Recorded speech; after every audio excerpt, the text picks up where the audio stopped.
Hello friends, அனைவருக்கும் இனிய வணக்கம். நான் உங்கள் விப்ரஜேஷ். ஆட்டோ ட்ரெண்ட் தமிழ் சேனலுக்கு உங்களை அன்புடன் மீண்டும் வர வைக்கிறேன். நம்ம சேனலில் பொதுவாக காரு, பைக் அப்படின்னு தாங்க போட்டுட்ருக்கோம். ஆனால் இது வந்து பார்த்தீங்கன்னா மெயினாக வீட்டை சம்மந்தப்பட்ட ஒரு வீடியோ. ஓகே, நம்ம வந்து எலக்ட்ரிக் கார் வாங்குறோம், எலக்ட்ரிக் பைக் வாங்குறோம். ஆனால் இந்த எலக்ட்ரிக் காரு, பைக்லாம் சார்ஜ் போடும்போது செலவாகும் இல்லையா?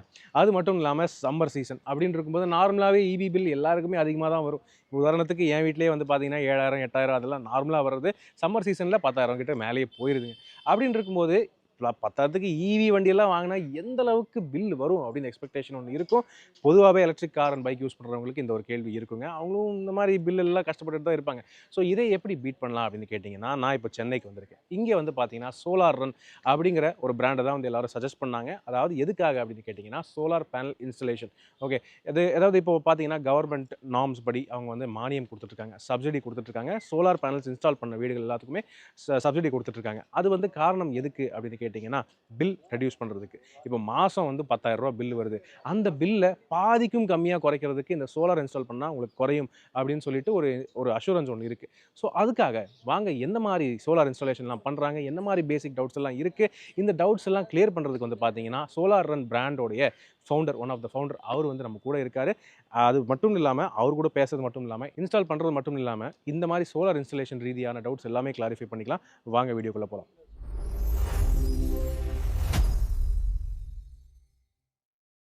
எஸ் ஃப்ரெண்ட்ஸ், சேதுபதி ப்ரோ நம்ம கூட இருக்காருங்க. இவர் தான் பார்த்தீங்கன்னா சோலார் ரன் இந்த பிராண்டோடைய one of the director. Okay, so வணக்கம். எப்படி இருக்கீங்க? நல்லா இருக்காங்க. நீங்கள் ரெண்டு பேரும் ஒரே மாதிரி தான் பேசிகிட்டு இருக்கோம். ஆல்ரைட். ஸோ இந்த மொட்டை வெயிலில் வேலை செய்கிறது நீங்கள் தான் இல்லையா? என்ன வெயிலாக இருந்தாலும் சென்னை ஃபுல்லாக நீங்கள் தான் கவர் பண்ணிருக்கீங்க. ஃபர்ஸ்ட் கேள்வி என்னன்னா, இப்போது சோலார் இந்த இன்ஸ்டாலேஷன் என்ன மாதிரி வீடுகளுக்கு பண்ணலாம், யாருக்கு இதை வந்து சஜஸ்ட் பண்ணுவீங்க? இப்போ கரண்ட் பில்லு யாரெல்லாம் 6,000 ரூபா மேலே கரண்ட் பில் கட்டுறாங்களோ, 6,000 ரூபாய்க்கு மேலே, ஆமாம், ரெசிடென்ஷியலை பொறுத்தவரை, வீடை பொறுத்தவரை 6,000க்கு மேலே கரண்ட் பில் யார் கட்டினாலும் கண்ணை மூடிட்டு சோலார் போட்டுடலாம். ஓகே. ஸோ என்ன காரணம் அப்படின்னா, அந்த டைமில் தான் அந்த return of investment work out ஆகும். ஓகே. ஸோ 6,000 கரண்ட் பில் கட்டுறவங்க சோலார் போட்ட பிறகு ஹார்ட்லி ஒரு 300 400 தான் கட்டுவாங்க. அப்படியா? ஆமாம் ஆமாம். ஓகே. கம்ப்ளீட்டாக கம்மியாயிடும். ஓகே. அதே நேரத்தில் நம்ம பண்ணதில் ஒரு 20-25,000 கரண்ட் பில் கட்டினவங்களாம் இருக்காங்க. சோலார் போட்ட பிறகு 900 ருபீஸ்லேருந்து 1000 ருபீஸ் தான். நீங்கள் சொல்கிறது ரெசிடென்ஷியலுக்கு 25,000 பில் வருதா? வருதுங்க. 40,000 50,000 கரண்ட் பில் கட்டுறவங்களாம் இருக்காங்க. அப்பா சாமியா. ஓகே. ஆமாம். ஸோ அவங்கெல்லாம் வந்து சோலார் போட்ட பிறகு ஹார்ட்லி ஒரு 1000 ருபீஸ் 1200 ருபீஸ் தான் கரண்ட் பில் கட்டுவாங்க. அது எப்படி அவ்வளோ ஒரு டிராஸ்டிக்காக ரெடியூஸ் ஆகுதுங்க? இப்போ என்ன ஆகுன்னா, சோலார் பேனல்ஸில் ப்ரொடியூஸ் பண்ணுற எலக்ட்ரிசிட்டி வந்து கிரிட் மூலமாக எக்ஸ்போர்ட் ஆகிடும். ஆன் கிரிட்டை பொறுத்தவரை அட் த சேம் டைம் நம்ம நைட்டில், அதாவது சோலார் இல்லாத டைம், சூரிய வெளிச்சம் இல்லாத டைம் நம்ம யூஸ் பண்ணுறோம்ல வீட்டில் கரண்ட் எல்லாம், அந்த டைம் நம்ம கிரிட்லேருந்து திரும்ப எடுத்துக்கலாம். அதாவது கிரிட்ன்றது ஒரு பேட்டரி மாதிரி. நம்ம கவர்மெண்ட்டோட கிரிட்டை பயன்படுத்துகிறோம். ஸோ எப்போல்லாம் வந்து எக்ஸ்போர்ட் ஆன எனர்ஜி நமக்கு தேவைப்படுதோ அதை நம்ம திரும்ப இம்போர்ட் பண்ணிக்கலாம். ஓகே. ஸோ இந்த மாதிரி வந்து ப்ரொடக்ஷன், அதாவது எக்ஸ்போர்ட் இம்போர்ட் நடந்துக்கிட்டே இருக்கும். இந்த பட்சத்தில் நம்மளோட யூசேஜ் வந்து ஆட்டோமேட்டிக்காக டேலி ஆக ஆரம்பிச்சு. பரவாயில்ல. ஓகே. ஸோ இப்போது மெயினாக நான் கேட்க வந்த கேள்வி என்னென்னா, இப்போ அப்பார்ட்மெண்ட்ஸ்க்கு இது போடலாமா? அப்பார்ட்மெண்ட்டுக்கு போடலாங்க. அப்பார்ட்மெண்ட்டில் காமன் ஏரியாவை பொறுத்தவரை வேறு கேல்குலேஷன் வரும். ஓகே. அப்பார்ட்மெண்ட்டில் இருக்க வீடுகளை பொறுத்தவரை வேறு கேல்குலேஷன் வரும். பட் அப்பார்ட்மெண்ட்டில் இருக்க வீடுகளுக்கு போட்டாங்கன்னா நல்ல பெனிஃபிட் இருக்குது. ஆல்மோஸ்ட் 95% 98% கரண்ட் பில் கம்மியாயிடும். காமன் ஏரியாவுக்கு போடுறாங்கன்னா ஒரு 60% 70% கம்மியாயிடுங்க. ஓகே. ஆனால் இப்போ இண்டிவிஜுவல் ஹவுசஸ் போடுறது வந்து பார்த்தீங்கன்னா, இப்போ மேல் வீடு கீழ் வீடு அப்படின்னு இருக்கும்போது தனித்தனியாக போடுற மாதிரி இருக்குமா, இல்லை ஒன்றாவே ஒரு வீடாகவே கன்சிடர் பண்ணி போடுற மாதிரி இருக்குமா? ஒவ்வொரு கன்சியூமர் நம்பருக்கு ஒவ்வொரு சோலார் ப்ராஜெக்ட் பண்ணணும். ஏன்னா ஒவ்வொரு கன்சியூமர் நம்பருக்கும் 78,000 ரூபா வரையும் மானியம் தராங்க கவர்மெண்ட்லேருந்து.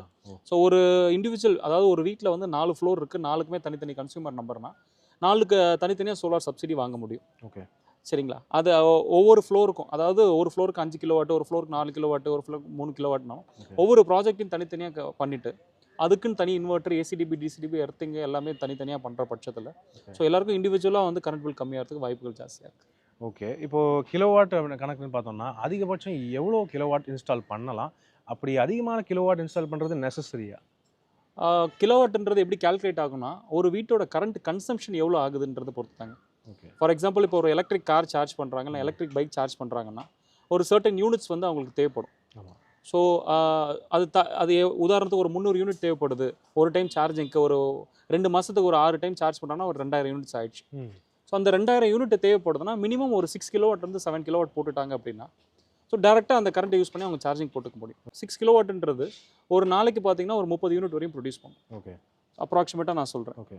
ஸோ 30ன்றது 2 மாதத்துக்கு ஒரு 1800 யூனிட் ஆயிடுச்சு. ஒரு நாளைக்கு 30 யூனிட் 30 யூனிட் 6 கிலோவாட் நான் சொல்கிறேன். ஓகே ஆன் அன் ஆவரேஜ் சொல்கிறேன். ஓகே ஸோ அப்படின்னும் போது ஒரு 2 மாதத்துக்கு ஒரு வாட்டி தான் கரண்ட் பில் கால்குலேஷன்ஸ் நடக்கும். ஓகே ஸோ 6 கிலோவாட் போடும்போது ஒரு மாதத்துக்கு 900 யூனிட்லேருந்து 1000 யூனிட் வரையும் எதிர்பார்க்கலாம். 2 மாதத்துக்கு வந்து 2000 யூனிட்ஸ் வரையும் எதிர்பார்க்கலாம். ஓகே ஸோ இதுதான் இதோட கால்குலேஷன். ஸோ எவ்வளோ யூனிட்ஸ் தேவைப்படுது, அவங்க எவ்வளோ பயன்படுத்த போகிறாங்க, அதை பொறுத்து தான் வந்து கிலோவாட் அது டிசைன் பண்ணுறோம் சார். ஓகே இப்போ ஒரு எக்ஸாம்பிள் நான் வந்து சொல்கிறேன். டாடா பஞ்ச் வந்து பார்த்தீங்கன்னா இப்போ ஒரு 35 கிலோவாட் ஒரு பேட்டரி பேக் வரைக்கும் இருக்குது. இப்போ 40 கிலோவாட் ஒரு பேட்டரி பேக் வந்திருக்கு. சரிங்க. ஸோ இப்போ அந்த டாடா பஞ்ச் ஈவியை நான் வந்து டோட்டலாகவே இந்த கிரிட் டிபெண்ட் பண்ணியே ரீசார்ஜ் பண்ணிக்கலாமா? தாராளமாக பண்ணலாம் சார். ஓகே இப்போ அதுதான் நான் சொன்ன மாதிரி ப்ரொடியூஸ் பண்ணுற எலக்ட்ரிசிட்டி வந்து எக்ஸ்போர்ட் ஆகிடும். ஓகே நம்ம வீட்டில் நார்மலாக கரண்ட் பில் பயன்படுத்துகிற மாதிரி தான். கரண்ட்டுக்கு என்னெல்லாம் ஏசிலேருந்து fridge, washing machine, grinder, electric car என்னெல்லாம் யூஸ் பண்ணுறோமோ ஆஸ் யூஷுவல் தான் நம்ம யூஸ் பண்ணிட்டு இருப்போம். ஓகே பட் அந்த கரண்ட் நம்ம இபிலேருந்து எடுக்கிறோம் பார்த்தீங்களா, ஆமாம் அது வந்து நம்ம தயாரித்து கொடுத்த கரண்ட்டாக இருக்கும். ஆமாம் நம்ம என்ன ப்ரொடியூஸ் பண்ணி அவங்களுக்கு எக்ஸ்போர்ட் பண்ணமோ அந்த கரண்ட்டை தான் நம்ம ரிட்டன் யூஸ் பண்ணுவோம். ஓகே ஸோ அந்த நேரத்தில் வந்து நம்ம எக்ஸ்போர்ட் பண்ணது, இம்போர்ட் பண்ணது ரெண்டுமே மைனஸ் ஆகி நெட் யூனிட்ஸ்க்கு மட்டும் நம்ம பே பண்ணால் போதும். ஓகே ஓகே ஸோ லிட்டரலி வந்து பார்த்தீங்கன்னா வெஹிக்கிள்ஸை வந்து almost free of cost recharge பண்ணுற எக்ஸாக்ட்லி. Okay so nice. இப்போ என் வீடு அப்படின்னு எடுத்துட்டோம் வைங்களேன், எங்கள் ஸ்டூடியோ இருக்குது. ஸ்டூடியோ லைட்டிங் எல்லாம் அப்படிலாம் யூஸ் பண்ணுவோம். ஏசியும் ஓடும், அதுக்கு ஸ்பீக்கர் சிஸ்டம், டிவி எல்லாமே ஓடிட்டு இருக்கும். ஓகே. ஸோ அப்படின்னு இருக்கும்போது இதில் எந்த அளவு வந்து நமக்கு பெர்சன்டேஜ் வந்து யூசேஜோடைய என்ன சொல்கிறது கன்சம்ஷன் குறையும்? இப்போ பியூரா வீடுன்றது கமர்ஷியலில் தான் இருக்கா, இல்லை இண்டஸ்ட்ரியல், ரெசிடென்ஷியல்? ரெசிடென்ஷியல் தான், ரெசிடென்ஷியல் தான். வீட்லேயே தான் வச்சு. ரெசிடென்ஷியல் போது உங்களோட கன்சம்ஷன் வந்து 99% கம்மியாயிடுங்க. உதாரணத்துக்கு நீங்கள் ஒரு 15000 கரண்ட் பில் கட்டுறீங்க அப்படின்னா உங்களோட கரண்ட் பில்ல அப் டு 14,000 வரையும் குறைக்க முடியும். ஒரு 1000 ருபீஸ் மட்டும் அது ஃபிக்ஸ்டு சார்ஜஸ்னு ஒன்று இபிலேருந்து போடுவாங்க. நான் முன்னாடி சொன்ன மாதிரி இபியோட கிரிட்டெல்லாம் நம்ம பயன்படுத்துவோம். ஓகே எலக்ட்ரிசிட்டி போர்டோட கொஞ்சம் இன்ஃப்ராஸ்ட்ரக்சர் நம்ம யூஸ் பண்ணுறோம். ஓகே அதுக்காக அவங்க சில சார்ஜஸ்லாம் சார்ஜ் பண்ணுறாங்க. ஸோ அதை தவிர மிச்சம் ஆல்மோஸ்ட் 99% வந்து கரண்ட் பில் கம்மியாயிடுங்க.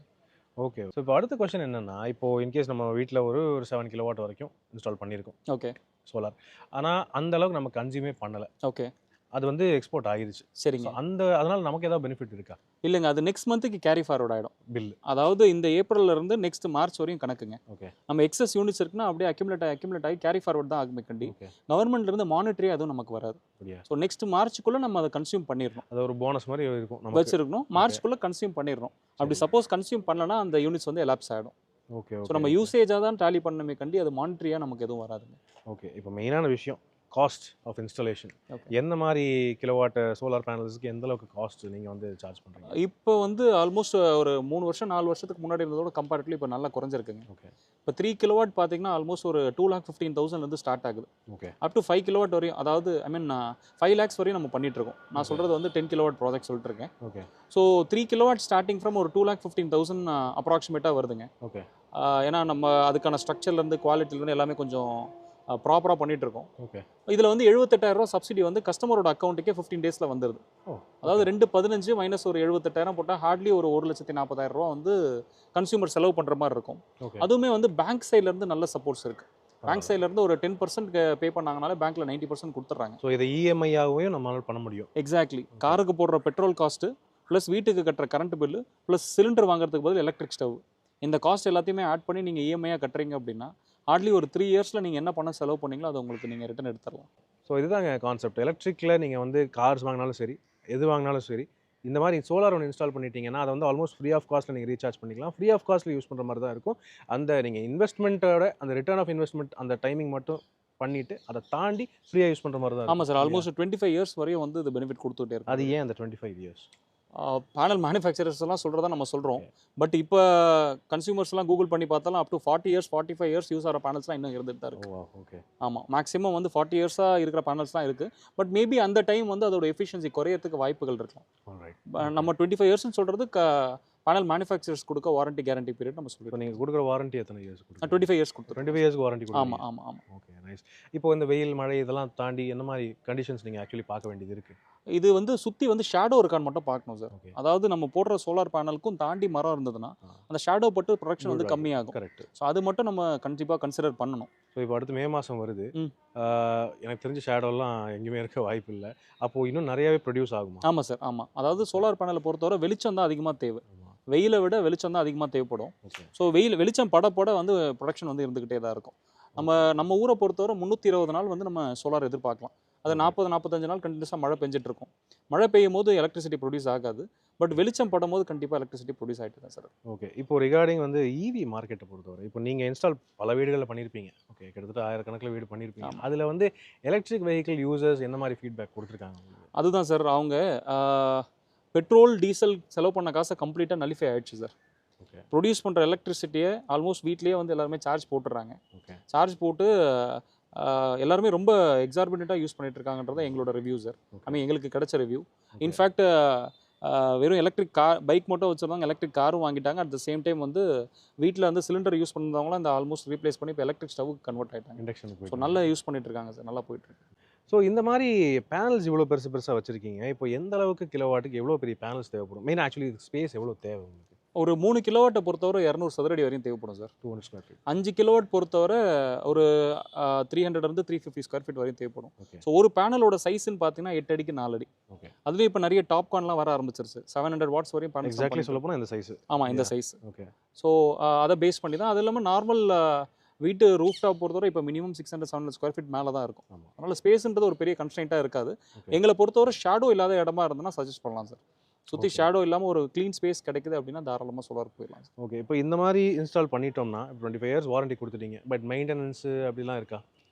சோலாரை பொறுத்தவரை மெயின்டெனன்ஸ்னு பார்த்தீங்கன்னா 2-3 மந்த்ஸுக்கு ஒன் டைம் வந்து பேனல் வந்து வாஷ் மட்டும் பண்ணணும். ஓகே. நான் சென்னையை பொறுத்தவரை உங்களுக்கே தெரியும், தூசி வந்து கண்டினியூஸாக வந்து படிஞ்சுக்கிட்டே இருக்கும். Definitely. கண்டினியூஸாக தூசி படிய படிய ஓவர பீரியட் ஆஃப் டைம் ப்ரொடக்ஷன் வந்து ப்ரொடக்ஷன் கம்மியாக ஆரம்பிக்கும். கம்மியாயிடும். கரெக்ட். ஸோ அதனால் முடிஞ்ச அளவு தூசி சேராமல் பார்த்துக்கிட்டாங்க அப்படின்னா பேனலை பொறுத்தவரை மற்றபடி வேறு எந்த மெயின்டெனன்ஸும் கிடையாது. ஓகே. ஏன்னா நம்ம போடுறது எல்லாமே டாப் பிராண்டு பேனல் தான் பண்ணிட்டு இருக்கோம். ஆல்ரைட். ஸ்ட்ரக்சர்லேருந்து பேனல்லேருந்து இன்வெர்ட்டர்லேருந்து எல்லாமே பெஸ்ட் குவாலிட்டி தான் பண்ணிருக்கோம். ஓகே. அதனால் மெயின்டெனன்ஸும் எதுவுமே கிடையாது பெருசாக.